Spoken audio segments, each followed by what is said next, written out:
দর্শক, আপনাদের প্রত্যেককে স্বাগত জানাচ্ছি ঢাকা ট্রিবিউন আইআরআই আয়োজিত নির্বাচনী বিতর্ক উপজেলা নির্বাচন 2024-এ আজকের পর্বে, যেখানে আমরা এসেছি মৌলভীবাজার জেলার কমলগঞ্জ উপজেলায়।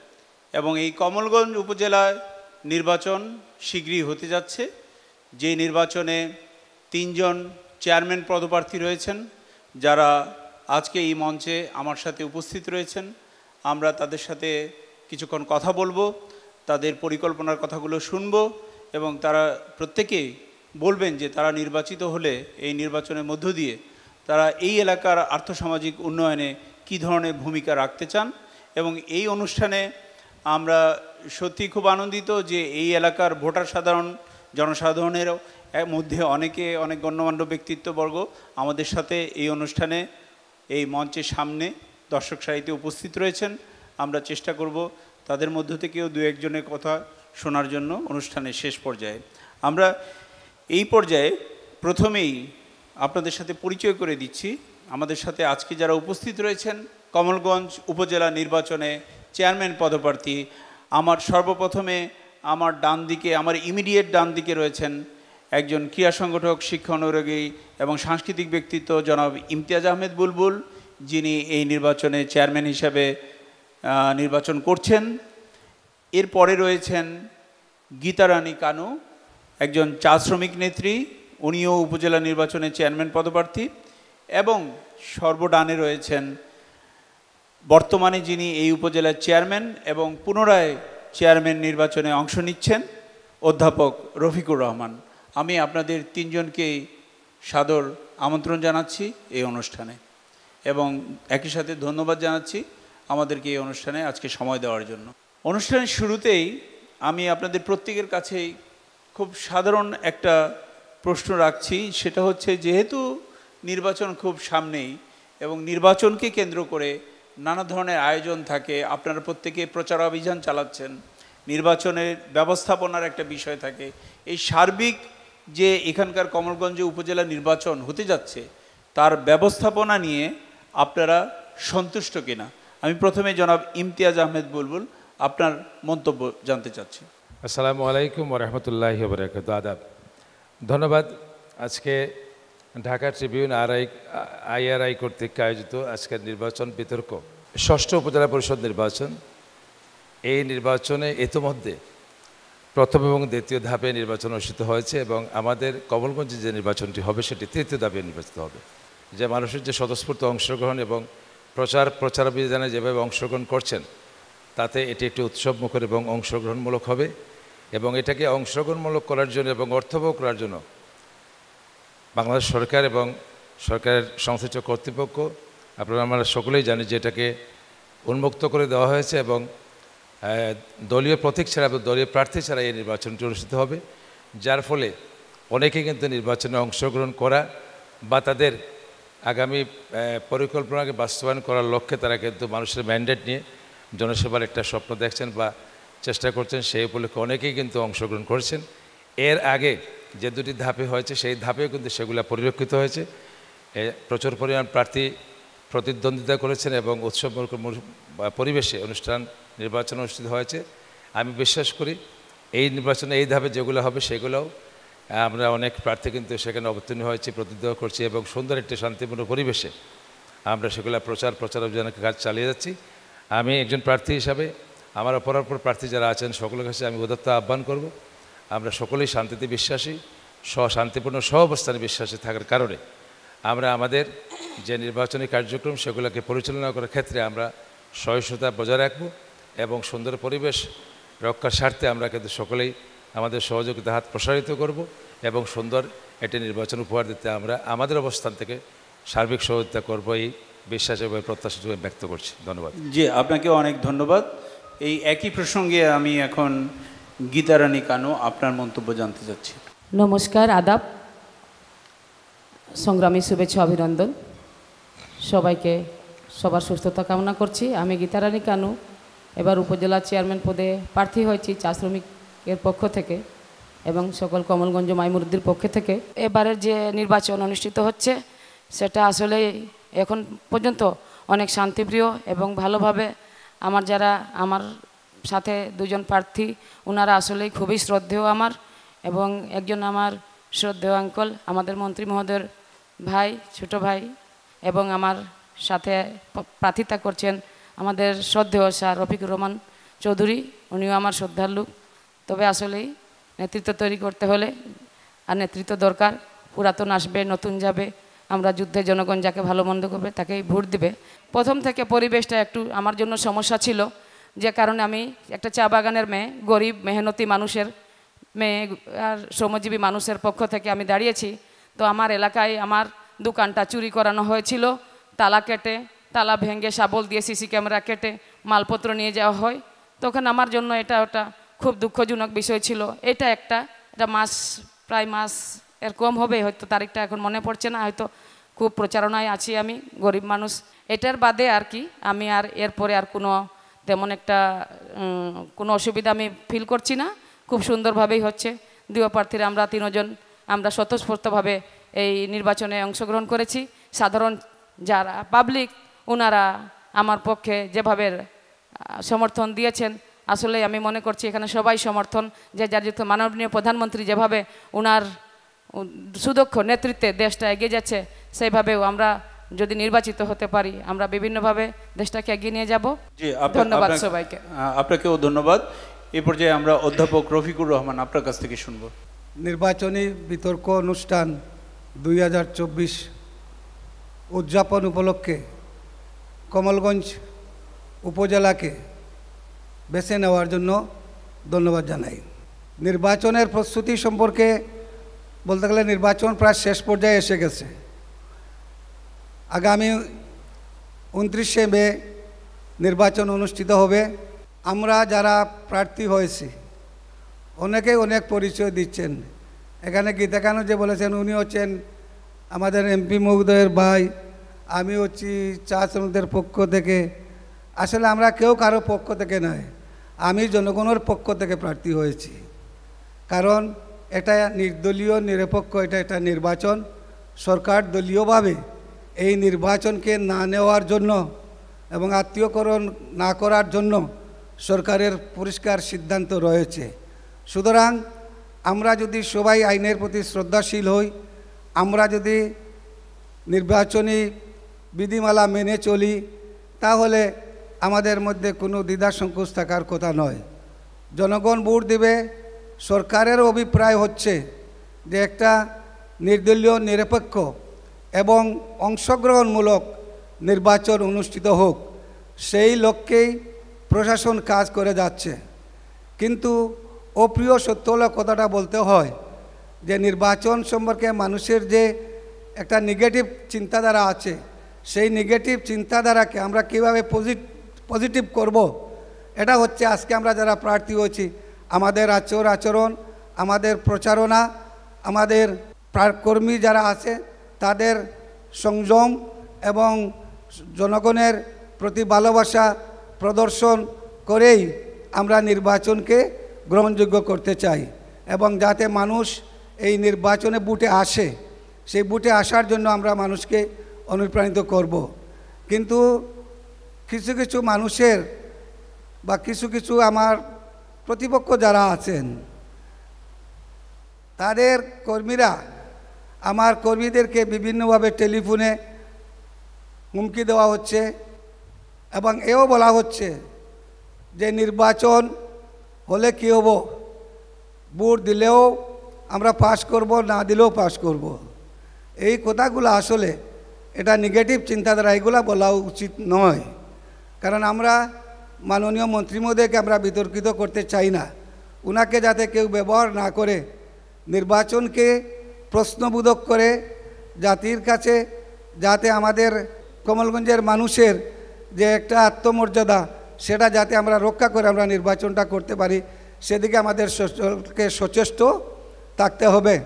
যে এই নির্বাচনে সরকার যে সদিচ্ছা পোষণ করেছে, সেই সদিচ্ছা সফল হয়েছে নাকি বিফল হয়েছে। আমি আশা করি যে আমাদের এই কমলগঞ্জ একটা শান্তিপ্রিয় এলাকা। যে যতই উস্কানিমূলক কথা বলুক না কেন, আমরা যত অন্য চিন্তা করি না কেন, মানুষ কিন্তু এটা সহজভাবে নেবে না। মানুষ তার অধিকার, তার ভোটার অধিকার সঠিকভাবে তারা প্রয়োগ করবে, এই বিশ্বাস আমার রয়েছে। এবং বিভিন্ন নির্বাচনী প্রচার অভিযানে মানুষের সাথে যোগাযোগের মাধ্যমে আমি যেটা উপলব্ধি করতে পেরেছি যে মানুষ একটা উৎসব মুখর পরিবেশে এই নির্বাচন করতে চায় এবং প্রশাসনের প্রতি মানুষ এটাই জানাতে চায় যে আপনারা নিরপেক্ষ থাকবেন এবং যাতে নির্বাচনের দিন কোনো ধরনের বিশৃঙ্খলার সৃষ্টি না হয় বা ভোট কেন্দ্রে যাতে কোনো ধরনের জালিয়াতি না হয় বা মানুষকে যাতে প্রতারিত করা না হয়, এই ব্যাপারে প্রশাসনের কাছে মানুষের একটা আশা রয়েছে যে আমরা ভোট দেব, আমরা আমাদের ভোটের সঠিক মূল্যায়ন চাই। এবং ইনশাআল্লাহ আমার বিশ্বাস যে মানুষ যতই দ্বিধা সংকোচ থাকুক না কেন তারা ভোট কেন্দ্রে আসবে এবং আসলে অবশ্যই তারা তাদের পছন্দ মতো প্রার্থীকে ভোট দেবে। প্রত্যেকের কাছেই জানতে চাইব যে আপনি যদি উপজেলা নির্বাচনে চেয়ারম্যান নির্বাচিত হন তাহলে এই কমলগঞ্জ উপজেলার সার্বিক আর্থসামাজিক উন্নয়নে আপনার কী ধরনের পরিকল্পনা রয়েছে? আমি প্রথমেই জানতে চাচ্ছি জনাব ইমতিয়াজ আহমেদ বুলবুল আপনার কাছে। আমরা যারা সমাজে কাজ করি, যে প্ল্যাটফর্ম থেকে কাজ করি, রাজনৈতিক বলেন, সামাজিক, সুশীল সমাজ, বিভিন্ন পেশাজীবী, সকলের এটা উদ্দেশ্য থাকে মানুষের জন্য কিছু কাজ করা, সমাজের ভালো কিছু কাজ করা। মাননীয় প্রধানমন্ত্রী যেভাবে তার দক্ষ নেতৃত্বের মাধ্যমে দেশকে এগিয়ে নিয়ে যাচ্ছেন, কমলগঞ্জ কিন্তু তার বিচ্ছিন্ন কোনো উপত্যকা নয়। এবং আমরা এই এলাকার যারা রাজনৈতিক নেতৃত্ব দিচ্ছেন এবং জনপ্রতিনিধি হিসেবে কাজ করছেন, বিশেষ করে এই এলাকার গণমানুষের নেতা, কমলগঞ্জ শ্রীমঙ্গল থেকে বারবার নির্বাচিত মাননীয় সংসদ সদস্য, তিনিও কাজ করছেন এবং মাননীয় প্রধানমন্ত্রী তাকে এবারে নির্বাচনের পরে মাননীয় মন্ত্রী হিসেবে নিয়োগ দিয়েছেন। আমাদের আশা, আমাদের প্রত্যাশা, মাননীয় প্রধানমন্ত্রীর নির্দেশ এবং নির্দেশনা মোতাবেক তারই সরাসরি কেন্দ্র সরকারের প্রতিনিধি হিসেবে মাননীয় মন্ত্রী মহোদয়ের নেতৃত্বে আগেও যেভাবে আমরা কাজ করেছি সংঘবদ্ধভাবে, ঐক্যবদ্ধভাবে, সেভাবে আমরা এবারেও কাজ করব। এই কাজের মধ্যে কমলগঞ্জ একটি নানাভাবে, কিন্তু কমলগঞ্জ এটাও একটি অন্যরকম, অন্য মাপের, অন্য ধাঁচের একটি জনপদ। এখানে চা জনগোষ্ঠী আছে, ক্ষুদ্র নৃগোষ্ঠী আছে, বিভিন্ন ভাষাভাষী লোকের অবস্থান। সেই হিসেবে আমরা মনে করি মাননীয় প্রধানমন্ত্রী যেভাবে একটি বিষয়ে, অনেকগুলো বিষয়ের মধ্যেও একটি বিষয়ে খুব বেশি গুরুত্ব আরোপ করেছেন, বলেছেন বাংলাদেশের এই ভূখণ্ডে 1 ইঞ্চি জায়গা অনাবাদি থাকবে না। সেহেতু আমাদের এলাকার যত অনাবাদি কৃষি জমি আছে সেগুলোকে চাষের আওতায় এনে আমরা উৎপাদন বৃদ্ধি করতে পারি এবং সেই হিসাবে সেটাকে সামনে রেখে আমরা কর্মসংস্থান তৈরি করতে পারি।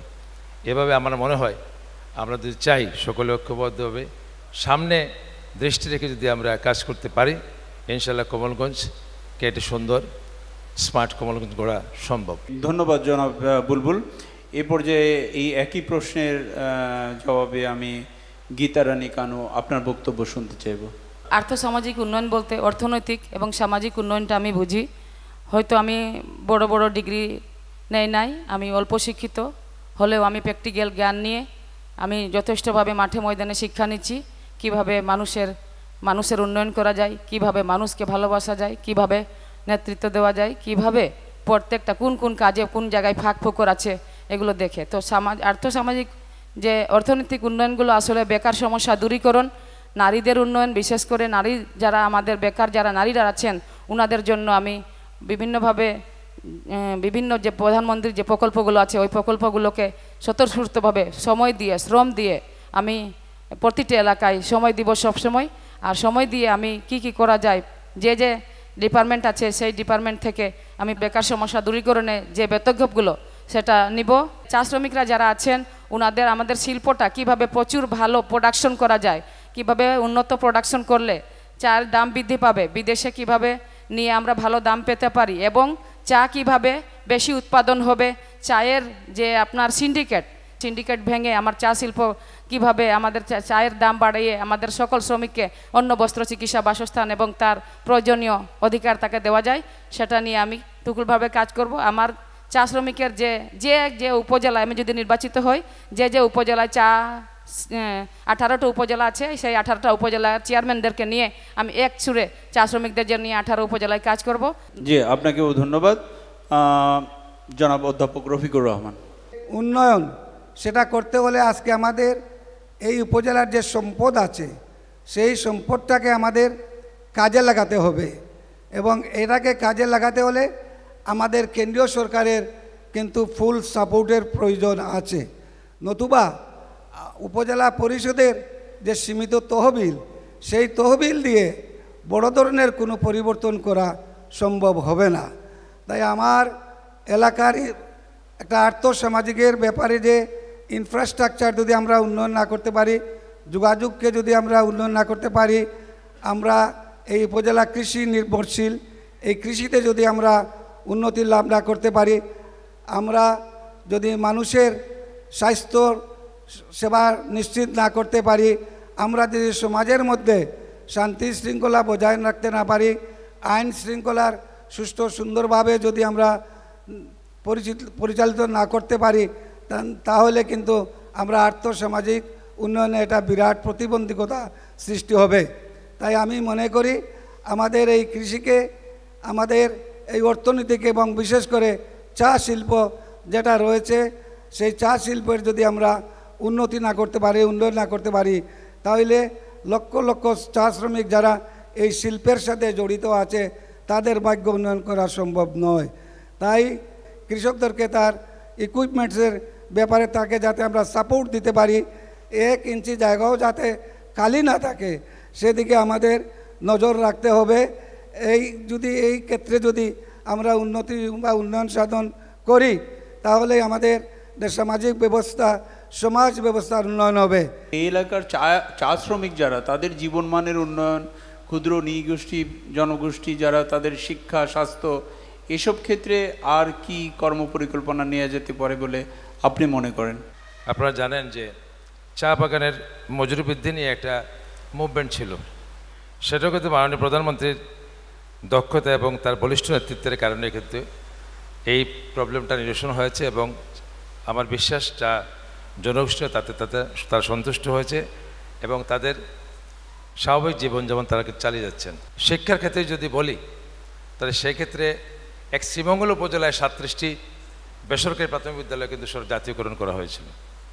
এটা তাদের চা শ্রমিকদের, শুধুমাত্র যে এখানে চা শ্রমিকদের সন্তানরা লেখাপড়া করে শিক্ষা সেবা গ্রহণ করে, শিক্ষার্থী হিসেবে তারা সেখানে পাঠ গ্রহণ করেন, এটা একটা উল্লেখযোগ্য দিক। এবং আরেকটি, অনেক অর্থ ব্যয় করে এটা আধুনিক নান্দনিক একটা উচ্চ বিদ্যালয় হচ্ছে, যেটা প্রায় নির্মাণ ব্যয়, প্রাক্কলিত নির্মাণ ব্যয় প্রায় 25 কোটি টাকার উপরে। এরকম কমলগঞ্জে হয়েছে, কিছু কিছু আইনি জটিলতার কারণে অনেক ধরনের অবকাঠামো হওয়ার সুযোগ থাকলেও, সৃষ্টি করার পরেও কিন্তু সেগুলো হয়ে ওঠেনি। তাদের জন্য চিন্তা করা হচ্ছে, এবং সরকারের নেতৃত্বে সমাজ কল্যাণ থেকে আপনারা জীবনমান কথা বলেছেন, জীবনমানের উন্নয়নের জন্য টেকসই আবাসন প্রকল্পের আওতায় এই চা জনগোষ্ঠীর মধ্যে কিন্তু গৃহ নির্মাণ করে দেওয়া হচ্ছে। এটা এই সরকারের দ্বারাই সম্ভব, এই সরকারই প্রথম শুরু করেছেন, যদিও সংখ্যায় কম, কিন্তু তারপরে উদ্যোগটা গ্রহণ করা হচ্ছে, আমরা স্বাগত জানাই। এছাড়াও যেহেতু তারা একটি বিশেষ শ্রেণীভুক্ত জনগোষ্ঠী, সেই হিসাবে সাধারণ জনগোষ্ঠীর মধ্যে যারা সরকারের বিভিন্ন সুবিধাগুলো যেগুলো আছে, যেমন সোশ্যাল সেফটি নেট বা সামাজিক নিরাপত্তা বেষ্টনী, এবং তার পাশাপাশি তাদের জীবনমান উন্নয়নের জন্য এককালীন কিছু থোক বরাদ্দ হিসেবে আর্থিক সহায়তা প্রদান সরকার করে যাচ্ছে। তো এটাকে আমরা অব্যাহত রাখলে, আমি যদি হই এই বিষয়টাকে আরও বেশি এমফাসাইজ করবো, এটা আমার বিশ্বাস। ধন্যবাদ। জি, আপনাকেও ধন্যবাদ। গীতারানী কানু। আমি চা শ্রমিক সন্তান, আর চা শ্রমিকদের 150 বছরের শাসন শোষণের ইতিহাস, বঞ্চনার ইতিহাস আমার থেকে জানার কেউ কম আছে। আমি প্রত্যেকটা বাড়িতে ঘরে দুঃখের হাহাকার শুনি, কষ্টের জ্বালা শুনি, যন্ত্রণার শুনি, না পাওয়ার বেদনা শুনি, দুঃখের ওদের সীমা নাই, বৃষ্টিতে ভিজার গল্প শুনি, না পাওয়ার রেশনের সমস্যা শুনি।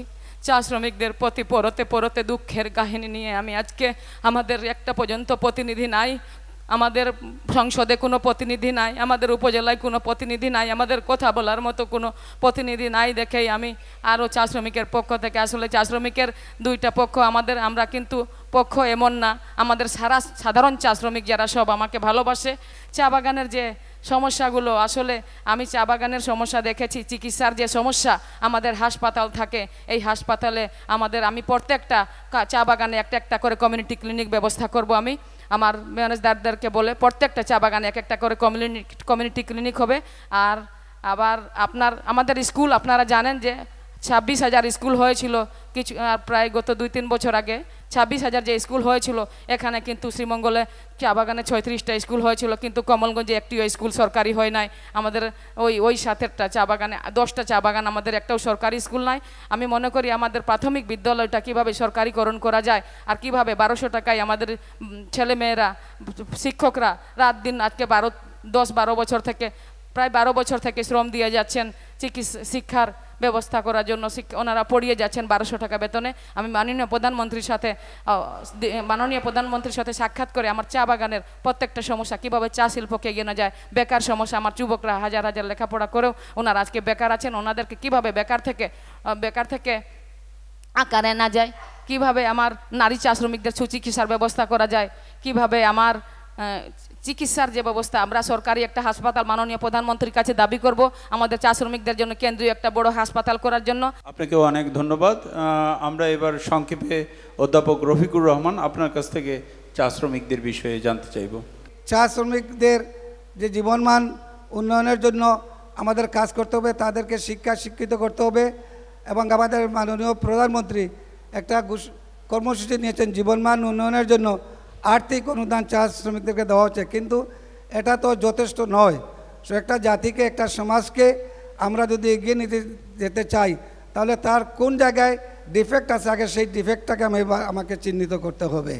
তাই কমলগঞ্জের চা শ্রমিক এবং ক্ষুদ্র নিগোষ্ঠী যারা আছে তারা যাতে মেইন স্ট্রিমের সাথে মিশতে পারে, বৃহৎ জনগোষ্ঠীর সাথে যাতে কম্পিটিশন করে তারা টিকতে পারে, সেই সমাজ ব্যবস্থা আমরা যাতে সৃষ্টি করতে পারি।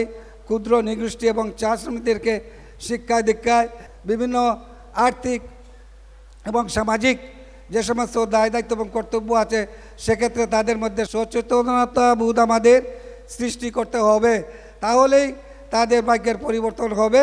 আর এই চা শিল্পকে এগিয়ে নিয়ে যাওয়ার, রক্ষা করার জন্য আমি মাননীয় প্রধানমন্ত্রীর কাছে আমি আহ্বান জানাবো যে এটা একটা বিশেষ কমিশন গঠন করে চা শিল্পকে কিভাবে রক্ষা করা যায়। কারণ আমি যে অবস্থা অবলম্বন করতেছি, এইভাবে যদি চা শিল্প চলতে থাকে তাহলে লক্ষ লক্ষ শ্রমিকরা অসহায় হয়ে যাবে, তাদের থাকা খাওয়ার কোনো ব্যবস্থা থাকবে না।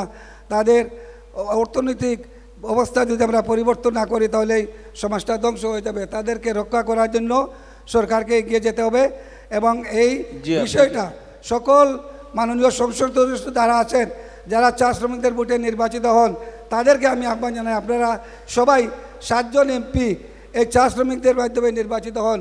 আপনারা এক জায়গায় বসে চা শ্রমিক, চা শিল্প, ক্ষুদ্র নিগোষ্ঠী যারা আছে তাদেরকে কিভাবে সামাজিকভাবে উন্নয়ন করা যায় এবং মূল শক্তির সাথে, জনগোষ্ঠীর সাথে কিভাবে তাদেরকে সম্পৃক্ত করা যায়, একটা আলাদা কর্মসূচি গ্রহণ করার জন্য আমি আহ্বান জানাই। আপনাকে ধন্যবাদ। আপনাকে অনেক ধন্যবাদ। আপনাদেরকে যারা ভোট দিবেন কমলগঞ্জ উপজেলা নির্বাচনে, তাদের একটা বড় অংশ ভোটারদের মধ্যে তরুণ এবং নারী। তাদের জন্য তাদেরকে শিক্ষায়, অর্থনৈতিক কর্মকাণ্ডে সম্পৃক্ত করার ক্ষেত্রে আপনি কোনো বিশেষ ভূমিকা রাখবেন কিনা?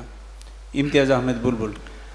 ধন্যবাদ। এই যুগের এই বর্তমান সময়ে এটি একটি অত্যন্ত গুরুত্বপূর্ণ এবং চমৎকার প্রশ্ন করেছেন।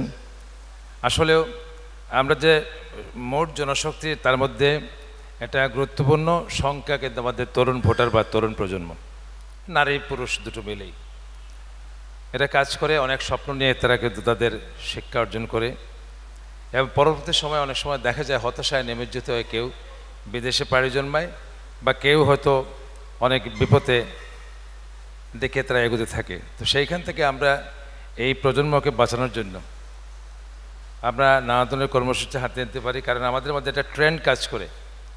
আমাদের ছেলেমেয়েরা শিক্ষিত হয়ে বড় হয়ে কিন্তু তারা অনেকেই বিদেশে পাড়ি জমায়, কারণ এখানে হয়তো অনেক সময় তাদের কর্মসংস্থান তৈরি করতে পারে না। তো আমরা এদেরকে উদ্বুদ্ধ করে এই এলাকায় বিশেষ করে কারিগরি প্রশিক্ষণের ব্যবস্থা করে তাদেরকে দক্ষ জনশক্তিতে রূপান্তরিত, যারা মাইগ্রেট করছে, বিদেশে প্রবাসে যাচ্ছে, তারাও যেন দক্ষ জনশক্তি হিসেবে গিয়ে ওখানে যে জীবন জীবিকার জন্য যাচ্ছে সেটাকে যেন তারা পরিপূর্ণভাবে অর্জন করতে পারে, সেজন্য আমরা দক্ষ জনশক্তি তৈরি করতে পারি। পাশাপাশি যারা শিক্ষিত নতুন প্রজন্ম, নারী পুরুষ, নারী ভোটার বা নতুন প্রজন্মের যারা নেতৃত্ব দিচ্ছেন, তাদেরকেও নানাভাবে কর্মসংস্থানে তাদেরকে এঙ্গেজ করে অথবা ফ্রিল্যান্সিংয়ের মাধ্যমে, ইদানিং এই বিষয়টা কিন্তু খুব জনপ্রিয় হয়েছে, ঘরে বসে বিদেশে কাজ করছে, তারা অনেক অর্থ উপার্জন করছে সব বৈধভাবে। এই বিষয়টা যদি আমরা গুরুত্বে নিয়ে আসি, আমাদের যে প্রজন্মরা শিক্ষিত হচ্ছে, শিক্ষিত প্রজন্ম তারা অনেক সময় কোনো উপায় না করতে পেরেই কিন্তু বিদেশের দিকে ধাবিত হয়, সেখান থেকে তাদেরকে আমরা ফিরিয়ে এনে দেশের সম্পদ, কারণ ব্রেন ড্রেন হয়ে যাচ্ছে, এই ব্রেন ড্রেনটাকে বন্ধ করে আমরা যদি আমাদের সম্পদকে আমাদের দেশে কাজে লাগাতে পারি, জনগণকে জনশক্তিতে রূপান্তরিত করে তাদের বিভিন্ন ধরনের আমরা প্ল্যাটফর্ম তৈরি করে কারিগরি শিক্ষার মাধ্যমে তাদের যোগ্যতা দক্ষতা একটা গ্রহণযোগ্য জায়গায় নিয়ে তাদেরকে বিভিন্ন কর্মে, তাদের কর্মসংস্থানের ব্যবস্থার মাধ্যমে তাদেরকে আমরা প্রতিষ্ঠিত করতে পারি, এবং পাশাপাশি ফ্রিল্যান্সিংয়ের মাধ্যমে তারা যেন তাদের ভবিষ্যৎ তারা সাজাতে পারে সে বিষয়ে তাদেরকে উৎসাহিত করতে হবে। আপনাকে ধন্যবাদ। গীতারানী কানু, আপনি বলবেন এই প্রসঙ্গে সংক্ষেপে। আমার জাত নারী, আমি মনে করি নারীদের কোনো জাত হয় না, হিন্দু মুসলিম বৌদ্ধ খ্রিস্টান যাই হোক নারী। আমি নারীদের জীবনমান উন্নয়ন, নারীদের দুর্নীতি, নারীদের সাথে যে নির্যাতন হয়, নিপীড়ন হয়, নারীদের বাল্যবিবাহ রোধে, নারীরা অসময়ে যেমন ওনাদের জীবন নতুন কিছু সৃষ্টিতে যেন না আগেই যেন জীবনটা ওনাদের সংসারে না আসে, 18 বছরের আগে যেমন 20-25 বছরের মধ্যে ওনারা পূর্ণ পরিপক্কতা নিয়ে ওনারা শিক্ষা দীক্ষার মাধ্যমে কিভাবে ওনারা নিজের জীবন মান উন্নয়ন করবে, বিভিন্নভাবে ওনাদেরকে আমি প্রশিক্ষণ দেওয়াবো। বিভিন্ন প্রশিক্ষণ, শিক্ষার ব্যবস্থা, যদি বেতন ভাতা না দিতে পারে তারপরেও পারিবারিক সাপোর্ট যেভাবে দেওয়া লাগে, পরিবার থেকে কথা বলে ওনাদেরকে পারিবারিক সাপোর্ট, তারপরে নারী নির্যাতনে, তারপরে নারীর কর্মসংস্থানে আমি আপ্রাণ বিভিন্ন মন্ত্রণালয় থেকে ওখানে নক করে করে আমি নারীদেরকে বিভিন্নভাবে সহযোগিতা করে যাব। নারী আমার জাত, শেষ কথা আমি নারীর জন্য এটা। তারপরে হলো ভোটারদের জন্য আমার কথা হলো, আমি প্রথমত চা শ্রমিক সন্তান, আমাদের চা শ্রমিকের প্রথম অধিকার হলো ভূমি অধিকার নাই, আমরা ভূমিহীন। তো আমাদের ভূমিহীন দেখলেন, আপনারা জানেন ছিটমহল বলে বাংলাদেশে একটা জায়গা আছে, সেখানে কিন্তু ভোটের অধিকার না থাকলেও ভূমির অধিকার আছে, আর চা শ্রমিকের ভোটের অধিকার থাকলেও ভূমির অধিকার নাই। আমি মাননীয় প্রধান, আমি যদি নির্বাচিত হতে পারি, চা শ্রমিক মাননীয় প্রধানমন্ত্রীকে অনুরোধ করে একবার চা বাগানে আনবো, চা বাগানে এনে চা শ্রমিকের সকল সমস্যা যেভাবে নিরসন করা যায় সেই চেষ্টা আমি করব।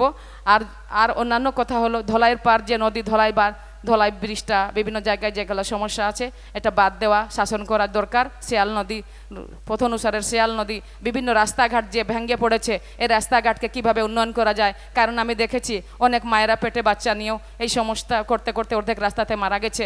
এই রাস্তাগুলোর জন্য আমার অনেক কষ্ট হয়। কমলগঞ্জের আনাচে কানাচে বিভিন্ন রাস্তাগুলো কিভাবে, আমি জানি আমার কমলগঞ্জের বরাদ্দ কম থাকবে, কিন্তু আমি বিভিন্ন মন্ত্রণালয়ের মন্ত্রী মহোদয়দের সাথে সাক্ষাৎ করে ওনাদের হাতে পায়ে ধরে আমি কমলগঞ্জে কিভাবে বরাদ্দ আনা যায়, কীভাবে কাজ করা যায়, আমি এমপি মহোদয়, আমাদের কৃষিমন্ত্রী আছেন, ওনাকে ধরে ওনার মাধ্যমে অন্য মন্ত্রী পাবো। আমি জানি আমি কাজ করার আমার প্রচুর ইচ্ছা আছে। তো আসলে প্রত্যেকটা ডিপার্টমেন্টে, শেষ কথা আমার হলো যে প্রত্যেকটা ডিপার্টমেন্টে কীভাবে দুর্নীতি হয়, সেই দুর্নীতিটা যদি আমি পারি, সেই দুর্নীতি দমন আমি করে যাব। দুর্নীতি করার কারণেই সরকারি বরাদ্দ থেকে আর্থ সামাজিক উন্নয়ন হচ্ছে না, সামাজিক উন্নয়ন হচ্ছে না, এবং কৃষি উন্নয়ন, যুব উন্নয়ন। আর সবশেষে আমি বলতে চাই যে কমলগঞ্জে গাছে গাছে ছেয়ে যাবে, কারণ আমরা যদি পরিবেশ বাঁচাতে চাই, আমরা যদি শান্তিপূর্ণভাবে বেঁচে চাই, আমাদের যদি শ্বাস প্রশ্বাস নিতে হলে আমাদের অবশ্যই গাছ লাগাতে হবে। অনুষ্ঠানে এই পর্যায়ে অধ্যাপক রফিকুর রহমান, আপনার কাছ থেকে খুব সংক্ষেপে আমি জানতে চাইব নারী এবং তরুণ ভোটারদের উদ্দেশ্যে। তরুণরাই হচ্ছে জাতির মেরুদণ্ড, অর্ধেক আমাদের নারী, অর্ধেক পুরুষ। নারীকে বাদ দিয়ে কোনো উন্নয়ন নয়, নারীকে বাদ দিয়ে কোনো সমাজ চলতে পারে না। নারীরা শুধু ঘরের মধ্যে সীমাবদ্ধ থাকবে তা হতে পারে না, নারীদেরকেও স্বাধীনতা থাকতে হবে এবং তাদেরকেও জাতীয়ভাবে প্রতিষ্ঠিত করে দেশের উন্নয়নের জন্য তাদেরকে আমাদের কাজে লাগাতে হবে। তরুণ ভোটার যারা আছে, আজকে তরুণরা বিদেশ চলে যাচ্ছে, যে কাজ তারা দেশে করে না, অর্ধশিক্ষিত বেকার যারা আছে তারা দেশে যে কাজ করে সেই কাজ কিন্তু শিক্ষিত ছেলেরা গিয়ে বিদেশে গিয়ে কাজ করতেছে। এটার কারণ কি? এটার কারণ বাইর করতে হবে। এই কারণে এখানে চাকরি আমরা তাদেরকে দিতে পারতেছি না। তারা যেভাবে সামাজিকভাবে প্রতিষ্ঠিত হয়েছে তাদেরকে সমাজে আমরা সম্মান দিতে পারতেছি না। এবং বিশেষ করে যে যুবক সমাজ যারা আছে তাদেরকে যদি আমরা কাজে লাগাতে পারি তাহলে দেশ কিভাবে এগিয়ে যাবে। আমরা যারা বয়স্ক হয়েছি, বয়স আমাদের যাদের বেশি, তারা করার কি আছে? যেটা পারবে যুবকরা সেটা হয়তো আমরা পারবো না। এই কারণে আমি বলতে চাই যে যুবকদেরকে এবং নারীকে বাদ দিয়ে দেশের উন্নয়ন হবে না। এবং তাদেরকে উন্নত করতে হলে শিক্ষায় দীক্ষায় যাতে কারিগরি শিক্ষায় তাদেরকে আমরা শিক্ষিত করতে পারি এবং যে শিক্ষা গ্রহণ করলে বিদেশে গেলে তারা কাজ করতে পারে, দক্ষ শ্রমিক হিসাবে নিজেকে প্রতিষ্ঠিত করতে পারে, তাহলেই কিন্তু দেশের উন্নয়ন হবে। এবং যুব সমাজ আজকে বিদেশ যাওয়ার যে প্রবণতা আছে সেই প্রবণতাটা অনেক কমিয়ে আসবে। অনেক ভালো ভালো যারা মেরিটোরিয়াস ছাত্ররা আছে আজকে সবাই বিদেশ চলে যাচ্ছে। এটার কারণ কি? কারণ আমরা তাদেরকে যথাযথভাবে আমরা মূল্যায়ন করতে পারতেছি না। জি, আপনি শেষ করবেন। সেই হিসাবে আমি বলবো যে নারী সমাজ এবং যুবক সমাজ যারা আছে তাদের উন্নয়নের জন্য তাদের শিক্ষা দীক্ষা সামাজিকভাবে তাদেরকে স্বীকৃতি দেওয়া এবং কারিগরি শিক্ষায় যাতে আমরা তাদেরকে শিক্ষিত করতে পারি সেই চেষ্টা আমাদের করতে হবে। মাননীয় প্রধানমন্ত্রী জননেত্রী শেখ হাসিনার কাছে আমার এটাই অনুরোধ। বিভিন্ন যুব সমাজের জন্য বিভিন্ন দপ্তর উপজেলা পর্যায়ে আছে, কিন্তু তাদের কাজ তেমন কিছু নাই। এটা যে সামান্য কাজ দেওয়া হচ্ছে এটা দিয়ে একটা সমাজের উন্নয়ন করা যায় না। তাই যাতে যুব উন্নয়ন সহ বিভিন্ন শিক্ষামূলক প্রশিক্ষণমূলক যে সমস্ত প্রতিষ্ঠান রয়েছে সেগুলোকে আরও বেগবান করতে হবে এবং যুব সমাজকে এই বিষয়ে আকৃষ্ট করতে হবে। এতক্ষণ আমাদের সাথে যারা এই অনুষ্ঠানকে সাফল্যমণ্ডিত করতে আমাদের সামনে মঞ্চের সামনে উপবিষ্ট ছিলেন দর্শকবৃন্দ, আপনাদের প্রত্যেককে আবারও কৃতজ্ঞতা জানাচ্ছি। এবং খুব অল্প সময়ে দু একটা প্রশ্ন আমি আপনাদের কাছ থেকে নিতে চাচ্ছি। যদি কেউ প্রশ্ন করতে চান দয়া করে হাত তুলে, আপনারা কেউ কোনো প্রশ্ন করতে চান প্রার্থীদের কাছে? ধন্যবাদ জানাচ্ছি ঢাকা ট্রিবিউন সহ সকল কর্তৃপক্ষকে।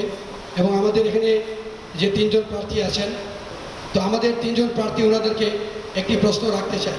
কোভিড-19-এর সময়, করোনা মহামারীর সময় ওনাদের জনগণের কল্যাণে এবং কোভিড-19 যে রোগাক্রান্ত রোগীদের সেবাদানে এবং কোভিড-19-এর সময় ওনাদের তিনজনের ভূমিকা কী ছিল? আমি হচ্ছে লিটন গঞ্জু, আমি পাত্রকলা চা বাগানের একজন চা শ্রমিক এবং এই দেশেরই একজন নাগরিক। আমি নির্বাচন ইস্তেহার দিচ্ছি, নির্বাচনী বিতর্কিত সভা। আমি প্রার্থীদের উদ্দেশ্যে তিনজনের প্রতি আমার অনুরোধ হচ্ছে যে চা বাগানের শিক্ষার যে ব্যবস্থাটা সেটা প্রতি বছরই সরকার কিন্তু বিভিন্ন স্কুলকে বিভক্ত করছে বা সরকারিকরণ করছে। আমার পার্শ্ববর্তী উপজেলা শ্রীমঙ্গল হলেও আমার কমলগঞ্জে কেন হচ্ছে না? আমার চা বাগান, পাত্রকলা চা বাগান, সেই বাগানে 1972 সালে প্রতিষ্ঠিত আমার প্রাইমারি স্কুল, যেটা বাগানের ব্যবস্থাপনায় চলে, যেখানে শিক্ষক মাত্র 1200 টাকা সম্মানী ভাতা পায়। আমি খুব সংক্ষেপে আপনাদের যেটুকু রিলেভেন্ট মনে হয় সেটুকুর শুধু বক্তব্যটা রাখবেন। জনাব বুলবুল, আপনি বলুন। ধন্যবাদ। আমরা একটি প্রশ্ন পেয়েছি সবার জন্য, যেটা সম্পাদক সাহেব বলেছেন, জুয়েল আহমেদ সাহেব, যে বিগত করোনাকালীন সময়তে আমাদের এই বিপর্যয়ের সময় আমাদের করণীয় কী ছিল। যেমন যেহেতু মাননীয় প্রধানমন্ত্রী একটা নির্দেশনা ছিল যে আপনারা মানুষের পাশে যান, মানুষকে বোঝান এবং মানুষকে সাহায্য করুন। তো সেইখানে আসলে আমি কি করেছি আমার সীমিত সামর্থ্যের মধ্যে, এবং তখন এই এলাকার মানুষ সংস্কৃতি নিয়ে কিন্তু নিজেও করোনা আক্রান্ত ছিলেন, তার পরিবারের সদস্য, আমরা তখন খুব মানসিকভাবে আমরা বিপর্যস্ত ছিলাম। তারপরেও ওনার নির্দেশে এবং পরামর্শে আমি এই কমলগঞ্জ উপজেলার প্রত্যেকটি জায়গায় বিদেশি যারা প্রবাসে বসবাস করছেন তাদেরও অনুরোধ আছে, ব্যক্তিগত উদ্যোগ এবং এখানকার কিছু জনসচেতন মানুষ, তারাও কিন্তু আমাদেরকে উদ্বুদ্ধ করেছে এবং মানুষকে বোঝানোর জন্য চেষ্টা করেছি যে ঘর থেকে বেরোনো যাবে না।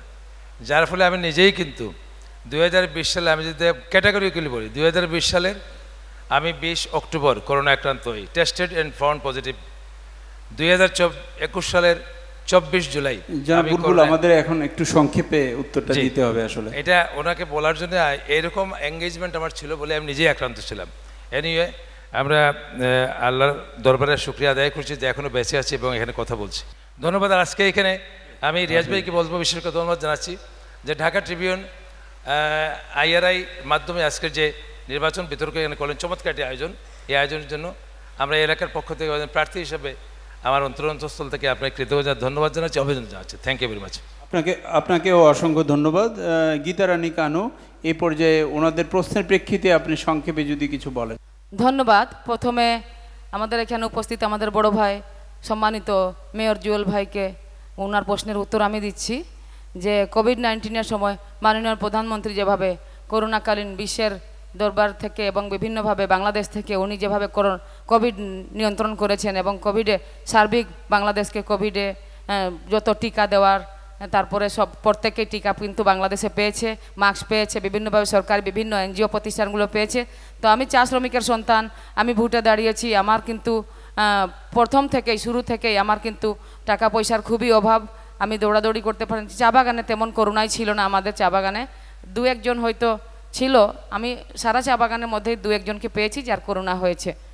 আর চা বাগানে করোনা নাই বললেই চলে, 99% করোনা ছিল না।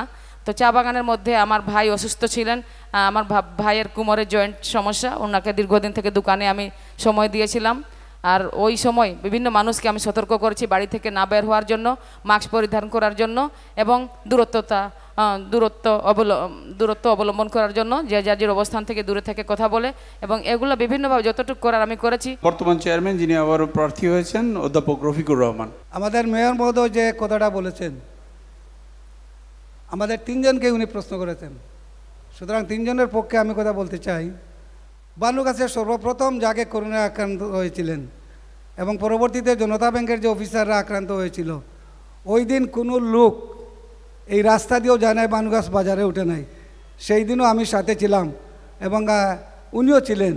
উনি ছিলেন 10 নম্বরের মাথায়, আমি ছিলাম ব্যাংকের সামনে। আর করোনার সময় সরকার যেভাবে সহযোগিতা করেছে, আমি উপজেলা চেয়ারম্যান হিসাবে আমি অফিসে থেকেই ইউনিয়নের মহোদয় সহ সরকারি কর্মকর্তা সহ আমরা সবাই বসে একসাথে এটার মনিটর করেছি এবং যেখানেই করোনার খবর এসেছে আমরা সেখানেই গিয়েছি। আমরা বসে থাকি, আমি আমার কথা আমি বলি, আমি বসে থাকি নাই। আর কে কী দিয়েছেন, সরকারের তরফ থেকে যে সাহায্য সহযোগিতা যেটা এসেছে এটা মনিটর করেছি। ইএনও সহ আমি বা অন্যান্য কর্মকর্তা যারা আছেন, আমরা সঠিকভাবে সেই সাহায্য এবং সহযোগিতা আক্রান্তদের মধ্যে এবং যারা এফেক্টেড হয়েছে তাদের কাছে আমরা পৌঁছে দিতে সক্ষম হয়েছি ইউনিয়ন পরিষদের চেয়ারম্যান এবং মেয়রদের মাধ্যমে। ধন্যবাদ। জি, আপনাকেও ধন্যবাদ।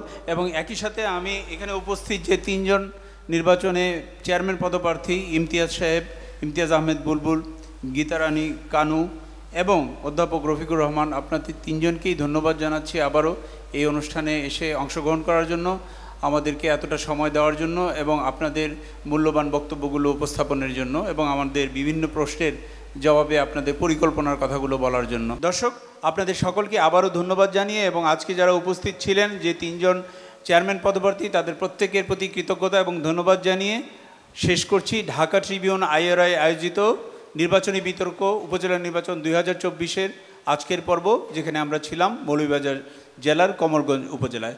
আবারও দেখা হবে অন্য কোনো পর্বে, অন্য কোনো উপজেলায়। ধন্যবাদ আপনাদের সকলকে।